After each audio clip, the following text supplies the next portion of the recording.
Hey guys, I'm Disney Dad, and today we're going to be covering the top 5 restaurants you must try on your next Magic Kingdom trip. Let's go. In this video, I will be covering what I believe to be the top sit-down restaurants at Magic Kingdom from my experience of being there hundreds of times. By the way, this channel covers all things Disney. That includes tips and tricks and all the latest Disney news. So if that's something you're into, consider subscribing down below and hit that bell notification. There is a lot to cover when it comes to food options at Disney World. So in this video, I'm going to be covering the top 5 restaurant sit-down options or table service restaurants that you can choose from. But at the end of this video, I'll be telling you how you get a free downloadable PDF. This PDF will include 10 food choices for breakfast, lunch, and dinner. This will provide you with all the information you'll need for all your food needs at Magic Kingdom, including places that accept meal plans, the different options that they have, the availability, seating, all that stuff will be in this downloadable PDF.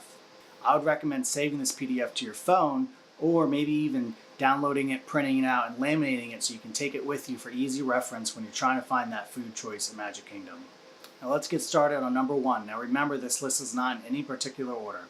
Since we'll be talking about sit-down restaurants, I have to start with Be Our Guest. Located in Beast's Castle in Fantasyland, Be Our Guest is one of the newer restaurants at Magic Kingdom. Now it does offer counter service at lunch, but dinner is a sit-down option, so take note of that. The menu is French-inspired and they do offer beer and wine. Start your dinner with a scrumptious appetizer like French onion soup, charred octopus, escargot, or a selection of assorted meats and cheeses. For the main course, feast on a medley of mouth-watering entrees, including filet mignon, smoked black-eyed pea tortellini, seafood babalese, and other favorite savory delights. Reservations are strongly recommended for all meals at Be Our Guest. I doubt you'll ever just be able to walk in without a reservation and sit down and eat. It's been so incredibly busy at this restaurant since it's opened, it's not going to happen. Now for breakfast. This is my favorite meal at this restaurant, probably my favorite place for breakfast in the whole place. You can start your day off with coffee, juice, bellinis, mimosas, assorted pastries. Menu highlights include fluffy quiche or Madame breakfast sandwiches, each prepared to suit the hungriest beast. Now, if you can secure a breakfast reservation at any of these restaurants, it actually opens up you the ability to go to Magic Hour in the morning. So Magic Hour is normally only reserved for people that stay at the Walt Disney World resorts. But if you get a breakfast reservation at one of these places, any of them that we mentioned, and you get it before the park opens, or right as the park opens, you would make your reservation. You can go before the park opens to the different lands. Sometimes they have Frontierland open, sometimes they have Tomorrowland open, and that day it's a particular land that you get an hour of magic time before the park opens. So it's not crowded, and it's a great way to get 4 or 5 rides in before the park even opens. You don't have to use your fast passes. So, pro tip, I would recommend trying to book this day, this Be Our Guest restaurant on one of the days that Fantasyland is actually the park that the Magic Hour time. So that way you could go straight from your rides and go right over to Be Our Guest without having to walk all the way across the park, and it gives you a little bit more time to ride a couple extra rides. Heading over to number 2 on my list is Cinderella's Royal Table. I mean, if you're going to Disney World, who doesn't want to eat at a castle? I think this one's pretty self-explanatory. I mean, you get to eat in Cinderella's castle. When you get there, you're actually greeted by Cinderella at the door, which is a great time for a photo opportunity with the kids. The dining room is beautiful with stained glass windows overlooking Fantasyland. Now, for this choice, you can make a breakfast reservation, and it includes a couple different characters for your meet and greet.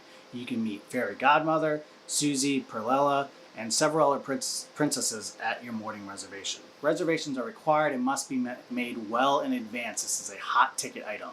Now let's talk about the food options. You're cordially invited to enjoy plated American favorites like French toast, steak and eggs, baked quiche, and other pastries, all while sipping on your favorite coffee, juice, milk, or tea. Then, later in the day, prepare yourself for an enchanted lunch or dinner as Cinderella's royal chef begins you a feast with assorted cured meats and cheeses. Soon after, it's on to an unforgettable main course with choices for adults ranging from braised pork shank to beef and shrimp and the chef's fish of the day. For the wee ones, favorite options like beef tenderloin, chicken nuggets, or turkey pot pie await. No matter the path your meal takes you, be sure to polish off your dining experience with dessert. Especially try the signature, the Clock Strikes 12 dark chocolate mousse cake. Oh, it is delicious. Quick note, make sure you stick around to the very end because that's when I'll give you the information for the downloadable free PDF that you can have with over 30 plus different choices for meal options. Now, for number 3 on my list, it's the Crystal Palace. This is one of my favorite, and it's a big deal for all your Winnie the Pooh fans. You have chances to meet all the Winnie the Pooh characters. The location of the restaurant is also a huge draw for this choice. It's a buffet-style restaurant that includes American classics that are cooked for you right on stage. Now, you can also do breakfast here, so you can start your day with some delicious omelets, freshly baked pastries, fruit, and more. For dinner, though, you have some mouth-watering favorites like roasted carved meats, freshly prepared pasta, and peel and shrimp, and beyond. Now let's get to desserts such as some warm bread pudding, key lime pie, coconut flan, brownies, fruit cobbler, and soft serve ice cream. It's a perfect ending to your meal. Heading over to number 4 on the list is Tony's Town Square. This wonderful place is not normally as busy as the other restaurants, so sometimes you can sneak in there without a reservation and sit right down. Everyone loves Italian, and this is no ordinary Italian restaurant. This is where Lady and Tramp got their first kiss. You can share spaghetti and meatballs and more at this fun eatery near the front entrance of Magic Kingdom. Now, onto the food. You can begin your meal with some fresh, crispy calamari, then you feast on your favorites like pizza pie, ravioli, tantalizing Italian trio dishes featuring chicken parmesan, you have your fettuccine alfredo, and spaghetti with pork and beef meatballs. Last on my list, but not least, remember no particular order, is the Skipper Canteen. This place is great. Now there aren't any character meet and greets for the kids, but you get all the corny jokes that you've come to know and love from the Jungle Cruise attraction. It is Asian, South American, and African-inspired food cuisine. For your main dish, feast on the Dr. Fall's signature grilled steak, a delicious dish of marinated New York strip, pico de gallo butter, jasmine rice, and braised black beans with apple smokewood bacon. So we just covered a lot of information, and we only did 5 restaurant choices at Magic Kingdom. There's a lot more types of places like quick serves. There's some different kind of stand-up places you can eat at. So make sure you get this downloadable PDF. All you have to do is subscribe to this channel first, and then in the link in the description down there, you just enter your email address and it'll be emailed to you. And that way, boom, you have a list that you can take with you. Like I said, store on your phone. It's got over 30 plus different recommendations that you can have on the go with different pricing, meal plan options, the speed of the service, everything you'll need for your Magic Kingdom trip. Now, if you guys like this video, make sure to hit that like button and hit subscribe so you get all my future notifications from when the videos come out. Thanks, guys. See you next time.